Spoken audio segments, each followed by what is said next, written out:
ओम नमः शिवाय। हर हर महादेव। स्वागत है आपका हमारे चैनल पर। आज के इस वीडियो में हम आपको बताएंगे ज्येष्ठ मास के कृष्ण पक्ष का प्रदोष का व्रत किस दिन किया जाएगा, त्रयोदशी तिथि कब आरंभ होगी, कब समाप्त होगी, प्रदोष काल में पूजा का समय क्या होगा।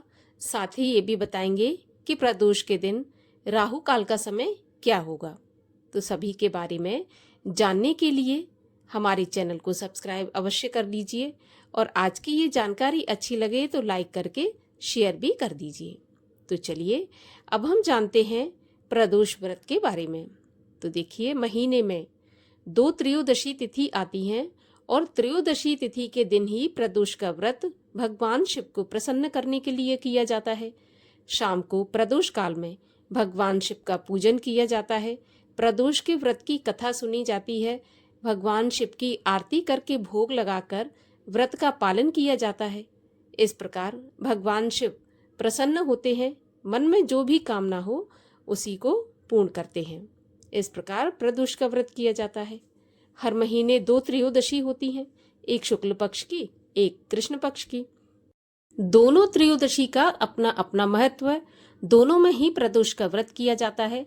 इसमें शुक्ल पक्ष का या कृष्ण पक्ष का कोई भी भेद नहीं है।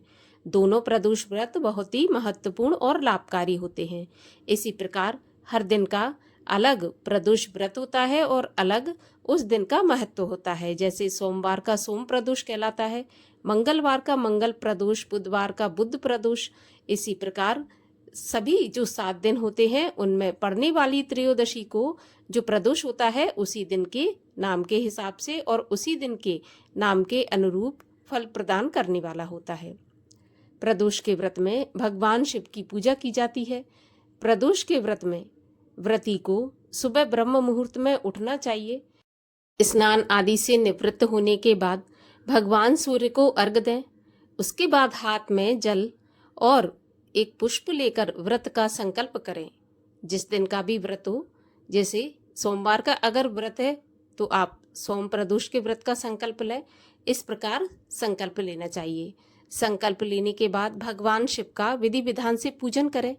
वैसे तो प्रदोष काल में ही भगवान शिव की पूजा की जाती है, लेकिन सुबह भी पूजा कर सकते हैं, परंतु शाम की पूजा अनिवार्य है। शाम को अवश्य पूजा करें। सारा दिन उपवास रखें।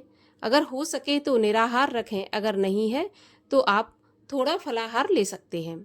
उसके बाद शाम को प्रदोष काल में जब सूर्य अस्त होने के 1 घंटा पहले प्रदोष काल होता है, प्रदोष काल में आप फिर से एक बार स्नान करें। स्नान नहीं कर सकते तो पंच स्नान करने के बाद विधि विधान से भगवान का पूजन करें। पूजन के लिए आप एक पटे पर एक लाल रंग का या सफ़ेद या पीला कपड़ा बिछाएं। उस पर भगवान शिव, माता पार्वती और गणेश जी की स्थापना करें। इसके बाद रोली, मोली, अक्षत, बेलपत्र, धतूरा, भांग अपनी सामर्थ्य के अनुसार जो भी आप अर्पित कर सकते हैं भगवान शिव को अर्पित करें और पूजन करें।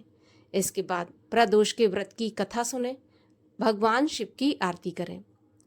आरती करने के बाद जो भी आप भगवान शिव के मंत्रों का जाप, शिव तांडव, शिव चालीसा जो आप करना चाहें वो कर सकते हैं।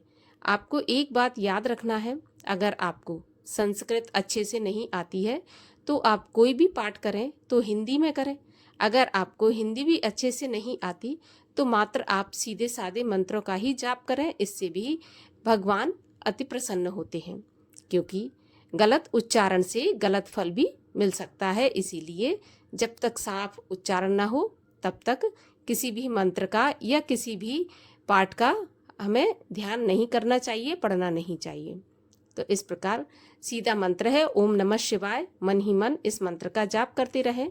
सफ़ेद रंग का कोई भी प्रसाद बनाएं, हो सके तो घर में खीर बनाएं चावल की, और भगवान शिव को अर्पित करें।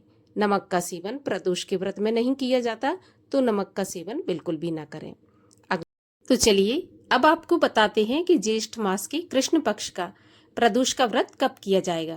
तो देखिए, ज्येष्ठ कृष्ण पक्ष में त्रयोदशी तिथि प्रारंभ होगी 24 मई शाम को 7:20 पर और त्रयोदशी तिथि समाप्त होगी 25 मई दोपहर में 3:51 पर।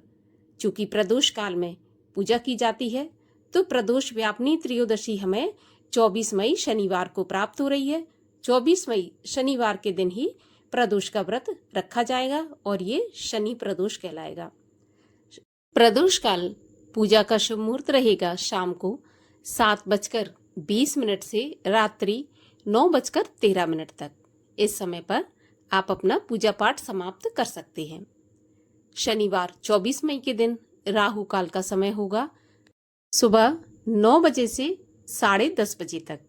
राहु काल के समय की गणना अशुभ समय में की जाती है। इस समय पर आप कोई भी पूजा पाठ ना करें। तो ये थी प्रदोष व्रत से जुड़ी जानकारी। आशा करती हूँ जानकारी आपको पसंद आएगी। अच्छी लगे तो लाइक करके शेयर कर दीजिए और चैनल को भी सब्सक्राइब कर लीजिए।